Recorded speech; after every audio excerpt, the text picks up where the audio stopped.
तो हम पहुंच गए तीन हाथ नाका। तीन हाथ नाका से मैं बस लूँगा और ये पहली बार I am taking this experience के किसी टूर्स एंड ट्रैवल या फिर ट्रैकिंग कंपनी के साथ कंटिन्यू करने वाला हूँ। और hopefully this does not turn out to be a nightmare और होपफुली बारिश भी ना हो और सही सलामत पहुँचे, सही सलामत ट्रैकिंग हो जाए और वापस से आ जाओ hopefully. Fingers cross. Bye, take care. ये मेरे बस और इसी से हमने सफ़र की शुरुआत की। कुछ 4 बजे हम बेस विलेज मरोशी में पहुँचे, जहाँ पे हमारे टीम लीडर्स विजेंद्र ने हमें गाइड किया, इन्फॉर्मेशन दिए और बहुत सारी चीज़ों के बारे में एक्सप्लेन किए। मालशेज घाट के सह्याद्री में बसा हुआ एक माउंटेन भैरवगढ़ सुंदर है ना, लेकिन जितना इसका खतरनाक नाम है ना कि उससे भी ज़्यादा खतरनाक है। सफ़र का शुरुआत तो हो गया एकदम अच्छा, काम एंड कूल, लेकिन जैसे जैसे सफ़र आगे बढ़ता चला ये सफ़र में ये सफरिंग में तब्दील होते चला गया। कीचड़ से भरे हुए रास्ते पे पैर में रखना बहुत ही डिफ़िकल्ट हो रहा था, लेकिन हमें क्या पता था कि ये तो सिर्फ एक ट्रेलर था, आगे तो पूरी पिक्चर बचती है। फ़ोटो खींचने में मग्न तो कोई कुदरत की तारीफ़ करने में मग्न था। ये जितना खूबसूरत दिख रहा है ना, सच कहूँ तो ये इससे भी कई लाख गुना खूबसूरत है। पानी, झरना, उफ क्या बताए तुम। यहाँ से कुछ देर और चढ़ाई करते ही आपको एक दिलकश नज़ारा दिखाई देता है। जी हाँ, यही सुंदर है ना, बहुत ही सुंदर, बहुत ही बढ़िया है। ऐसे नहीं कि आप टॉप पे पहुँच चुके हैं, अभी तो और चढ़ाई बची है, लेकिन इतना सुंदर नज़ारा देखते ही आप कम से कम आधा घंटा वहीं पे रुक जाते हैं। फिर आपको मिलता है ये प्लेटो रीजन। ये प्लेटो रीजन जैसे आपको चीख चीख के कह रहा है कि जितना हो सके यहाँ पे रेस्ट कर लो या फिर यहाँ से लौट जाओ। इसके बाद जो आने वाला है वो शायद ही तुम संभाल पाओगे। पर किसे पता था कि हम में भी उतनी ही जिद है जितनी कुदरत में भी है। हमने भी ठान ली कि हम भी चढ़ेंगे आगे। फिर आता है घना जंगल, फिर आते हैं बड़े बड़े घास और फिर आता है दिल दहलाने वाली, आपके सीने में से जान निकालने वाली चढ़ाई। मैं अब कुछ नहीं बोलूँगा, आप ही देख लीजिएगा।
जान बची लाखों पाए, ऐसी वाली फीलिंग लेके यहाँ तक तो पहुँच गए, लेकिन हमें क्या पता था कि वो भी एक मूवी का ट्रेलर है। ये सबसे ऊंचा और लास्ट पैच है और सबसे भयानक, सबसे डरावना और सबसे जोखिम भरा। सच में इसकी जितनी तारीफ करे उतनी कम है और इससे जितना डरे उससे कम है। आपको हार्नेस और रोप के सिवा ऊपर जाने का कोई दूसरा चांस नहीं है। पत्थर इतने स्लिपरी है कि अगर आपके जूते की ग्रिप निकल गई, आप चले गए इस दुनिया को छोड़ के। डर डर के छोटे छोटे कदम बढ़ाते हुए हम आगे तो बढ़ रहे थे। एक हिस्सा ऐसा आया जहाँ पे हम सिर्फ हवा में झूल रहे थे। जी हाँ, हमें रैपलिंग करके नीचे उतरना होता है। एक समय आया कि हम सिर्फ हवा में झूल रहे थे और कोई तो एक इंसान हमें ऊपर खींच रहा था। नीचे देखो तो पत्थरों से भरी खाई, घास से भी नहीं, दिल दहल गया था। सच में जान निकल गई थी, सबकी जान निकल गई थी। लेकिन बोले तो बोले कैसे, डरे तो डरे कैसे, हम भी तो ढीठ है, हम भी आगे बढ़ेंगे। प्रभु जी का नाम लेते हुए और मोबाइल फ़ोन जेब में रखते हुए जैसे तैसे तो हमने वो डिफ़िकल्ट सा पैच क्रॉस ही कर दिया। समिट तक पहुँचे और ये समिट से लौटते हुए की तस्वीर है। ये इतना डिफ़िकल्ट पैच है, इतना स्लिपरी पैच है कि एक गलती और आप ही नहीं बल्कि आपके साथ ये सारे जन नीचे आ जाएंगे उसी खाई में जिस खाई में आप जाओगे। ये कुछ नज़ारे वहाँ के, कुछ फ़ोटोज़, कुछ नए दोस्तों के साथ। सुंदर है ना, बहुत ही सुंदर है। मैं कहूँ इससे सुंदर चीज़ शायद ही कुछ देखी है, और इससे डरावनी भी। भैरवगढ़ दो चीज़ों के लिए बहुत ही फेमस है, एक दिल दहलाने वाला ट्रैक और दूसरा रैपलिंग के लिए। यहाँ पे जो भी आता है वो रैपलिंग के लिए ही आता है। मानसून में बहुत कम ट्रैकिंग कंपनियां हैं जो आपसे रैपलिंग कराती है। आई वॉज लकी क्या मुझे ये ट्रैकिंग कंपनी मिली जिन्होंने हमें सेफली और सिक्योरली घर पहुंचा दिया। कुछ 150 फीट होंगे जहाँ पे आपको रैपलिंग करते हुए नीचे आना है। एक गलती आप पत्थरों पे, एक गलती आप इस दुनिया को अलविदा कह के चले जाएंगे।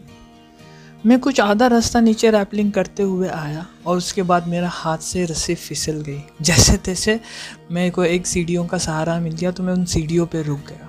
आधा रास्ता रैपलिंग करते हुए नीचे आया और आधे रास्ते सीढ़ियों से।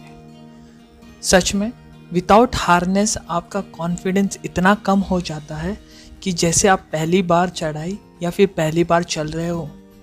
मैं इतना डर गया था कि मुझे लगा कि शायद ही आज मैं घर पहुंचूंगा।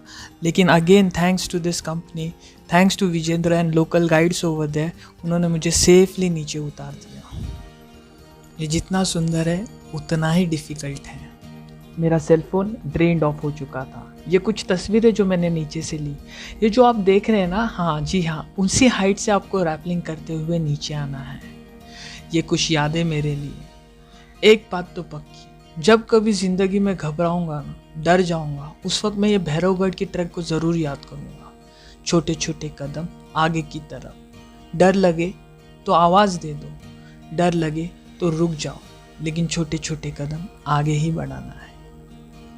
इस ट्रैक को तो मैं कभी ज़िंदगी में नहीं भुला पाऊंगा। इसीलिए नहीं कि यहाँ मैंने नए दोस्त बनाए, अजीबोगरीब नज़ारे देखे, पर इसीलिए क्योंकि मैंने यहाँ पे ज़िंदगी का सबसे बड़ा मूल मंत्र सीखा कि आपकी ज़िंदगी कभी भी आपके हाथ से निकल सकती है।